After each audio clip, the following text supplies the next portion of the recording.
Howdy once again, it's tubalcain, your YouTube shop teacher. And in this video I'm going to devote it entirely to a discussion and a show and tell of the famous Bernard parallel jaw pliers, later called sargent pliers. It's a world famous pliers, and just recently this old Tony talked just a little bit about them in his video. I've mentioned them before, and it's been one of my favorite pliers since I've been about 16 years old. So let's take a look. This is my dad, and I can still hear his voice saying, "Well, you're so light on your feet, run downstairs and get me the Bernards." And he just simply called them Bernards, and here they are. And let's take a look here at the names on some of them. There it is, Bernard, and it was Mr. Bernard that has all the patents on these. And I'm going to show you some patent drawings later in the video.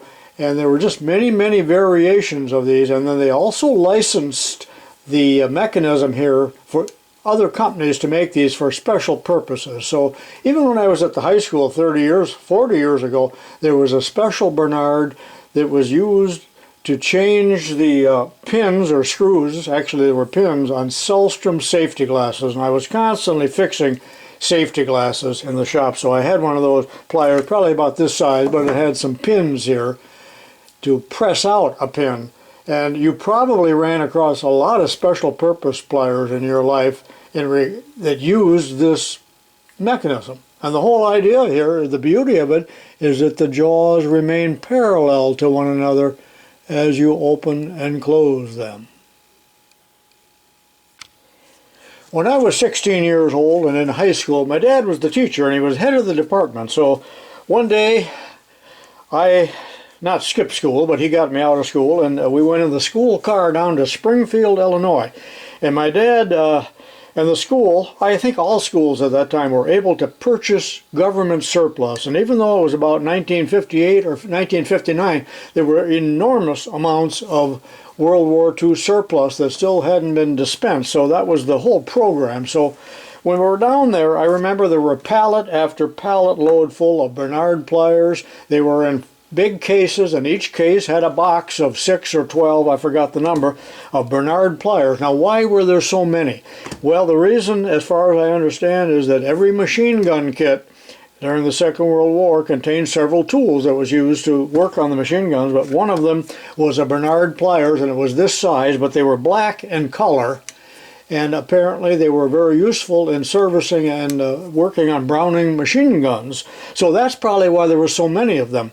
But then when we got them back to the high school, one of the jobs is a bunch of us students would sit around a workbench with a pan of gasoline and open these up. They were in like wax paper and just in cosmoline. Oh, they were a mess. So we would clean them up with gasoline. Yes, I said gasoline. There weren't any rules yet then. And then these pliers were issued around the school to different shops and different teachers. So that's my story about Bernard pliers. But let's take a look at some of the features. These pliers were available in different lengths. For instance, this one is 8 inches long.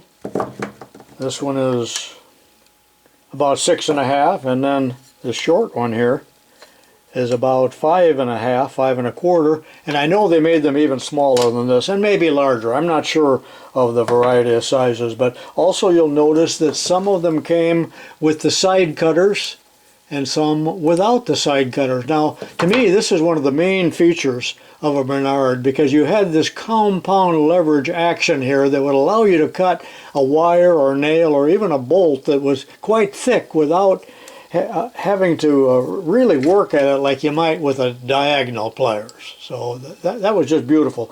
Also, if you examine the jaws, you're going to see that they are serrated, but one of the jaws has a little V groove in it.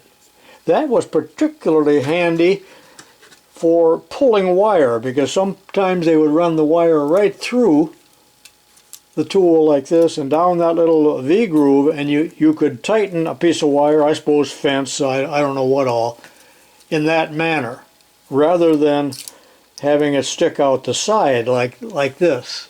So that was, I thought, real neat. I believe some of them also had little holes here that would allow you to shear wire or small nails.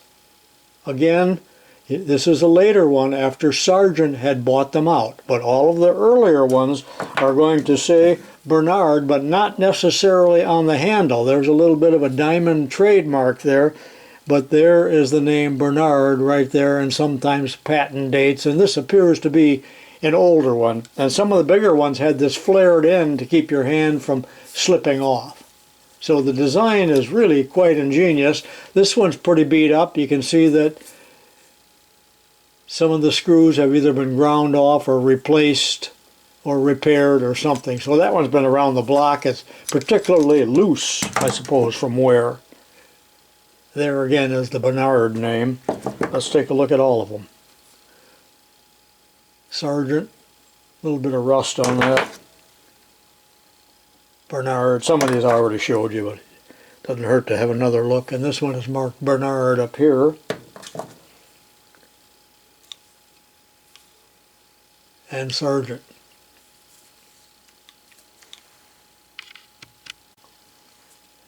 Now I'm fully aware that we're not supposed to turn nuts and bolts with the pliers, but a lot of times we have to. It's the only tool available. But as standard pliers, the jaws do not remain parallel, and you can see that the nut here is not being held very securely compared to a Bernard, which is going to grip it more like a wrench. So that's one of the beauties of the Bernard.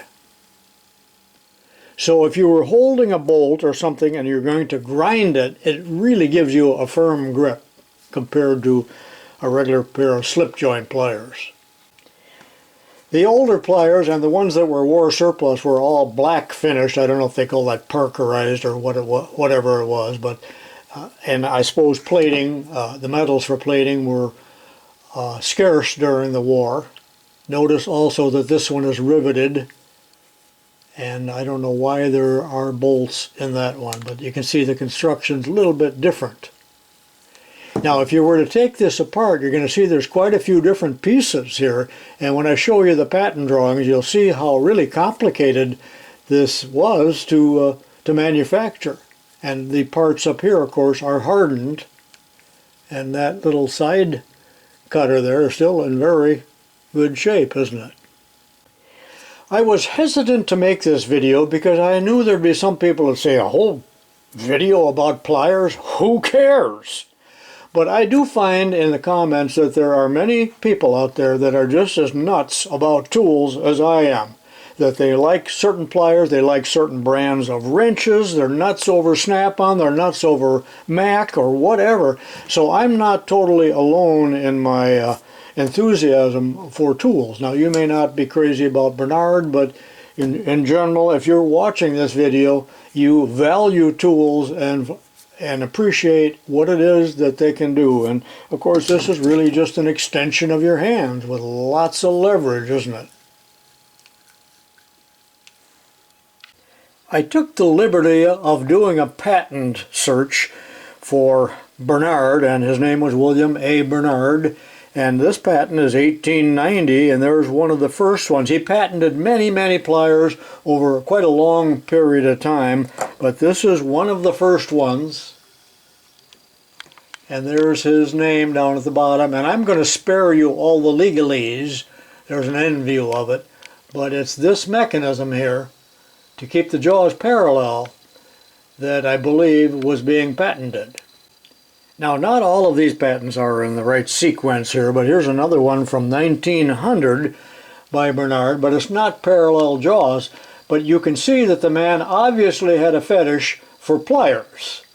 So here's a little bit different sample that is not parallel jaw, but I think you'll find this very interesting here to look at this picture here, which is really a folded out development of the handle. So that would have been stamped out into that shape and then formed into the handle. This one is from 1900, and you can go to the patent, Google patent if you want, and look these up if you want to research them and read a little bit more about them. And you can print all of this out, but you can see there's some special jaws, and each one also has a patent number at the top. So you can search for these by patent number or just the name Bernard, and all of them will come up. Or a lot of them, maybe not all of them. Here's another one from about 1900 or 1901. Again, it's not parallel jaw.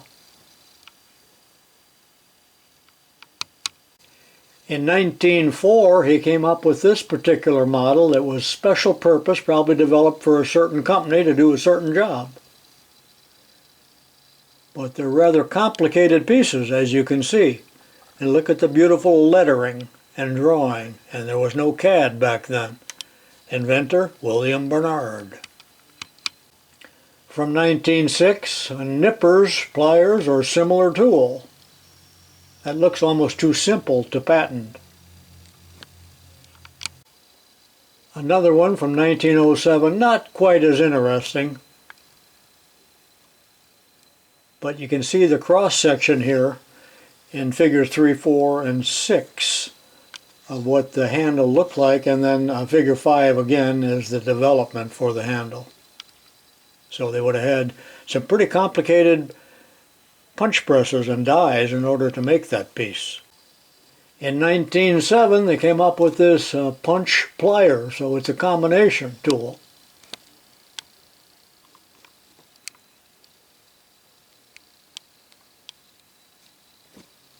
Pause your video if you want to look through at detail in some of these.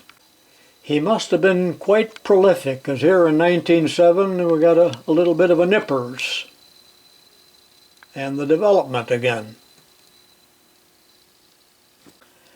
All right, in 1910 we've got a pliers and similar tool by Bernard, but remember that was about the year when it was proposed to shut down the U.S. Patent Office, because everything had been invented and they were almost up to 1 million patents by then. Nothing left to invent, we have everything. Now that the Wright brothers are flying. Here's the one that I recognize the most, and then the following one is just one number after that. It'll be 739. But I always thought that was a beautiful pliers. 1911. Some sectional views. If this is too much for you, of course you can advance through, because I got about 6 more to show you yet.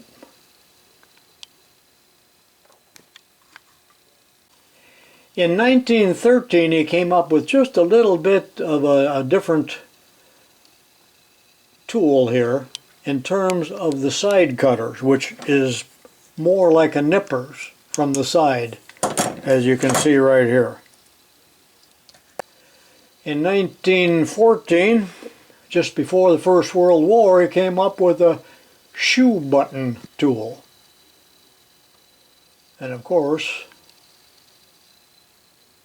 how many of you even remember what shoe buttons were or are? In 1914, Mr. Bernard had a mild nervous breakdown and came up with this thing, which predates the Leatherman.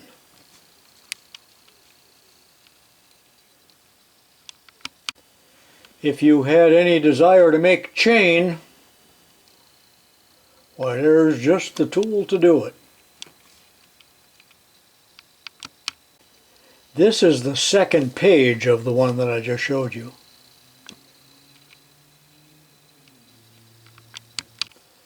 And here's a special purpose pliers.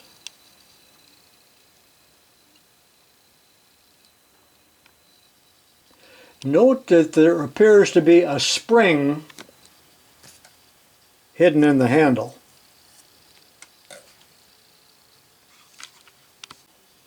This is page 2 of the same tool. And finally, page 3 of the same tool.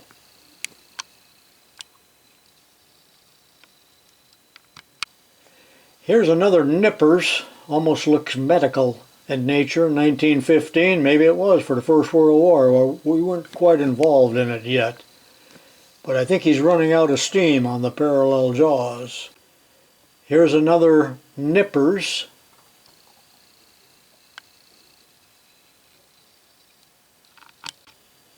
and another special purpose tool, simply called a hand tool.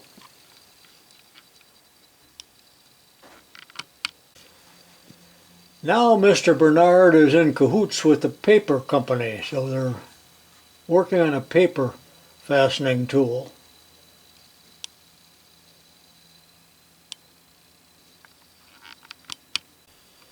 In this 1917 patent, he came up with the slip joint pliers, but a little bit different than the common ones that we see nowadays, and I think I had one of these at one time. Note that there's a cutters in there for wire.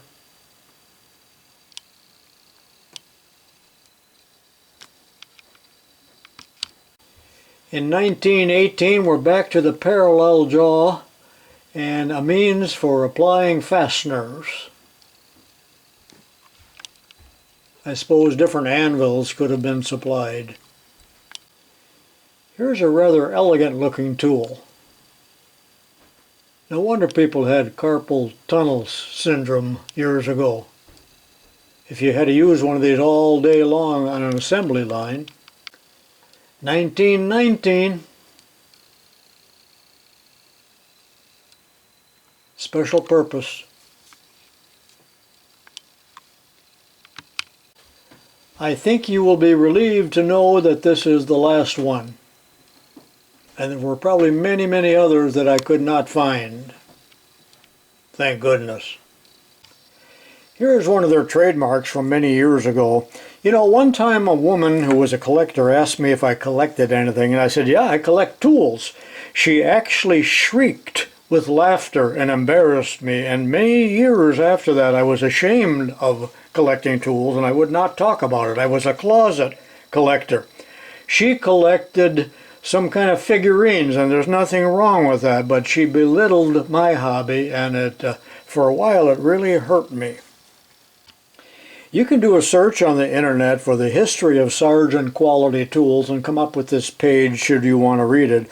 But Sargent tools are still around. There's another owner now, and it might even be foreign made, I'm not sure.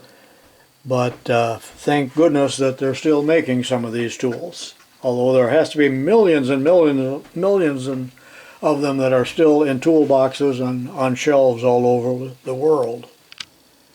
This is a piece of 1/8 inch steel rod. Cuts it right off. I did notice that this one, that looks kind of beat up, does nothing more at this time than bend it. Those jaws are no longer in alignment, but you can see how that jaw is moving. That's actually a candidate for the scrapyard. Now if you want one of these, you can still buy them, but they're probably going to cost $25 or $30, so watch for them at a garage sale. Now I'll tell you one last story. I was at a garage sale about 2 years ago, and there was an old man, probably younger than me, standing out by the wagon, and there weren't any customers except for me, so we chatted a little bit. But he had a pair of these laying there, and I think they were marked $2, and I said, you know what, I don't think I want that. I got so many of them now, I wish I had. But in his hand was a pair much smaller than this, perhaps that size. And I said, well, what are you doing? He said, and he was fixing something, and he said, normally I repair musical instruments. And I said, well, you want to sell that one? I'd like to have that little one. And he said, nope, that's the one I'm going to keep. And I was semi-broken heart. Looking at this Bernard from this view, you can see that it was just a piece of stamped sheet metal that was folded up to form that handle and give it great rigidity. Well, that concludes this video. I hope you enjoyed this little discussion, albeit one-sided, of the famous William Bernard parallel jaw pliers. This is tubalcain saying so long for now, and I'll see you in my next video.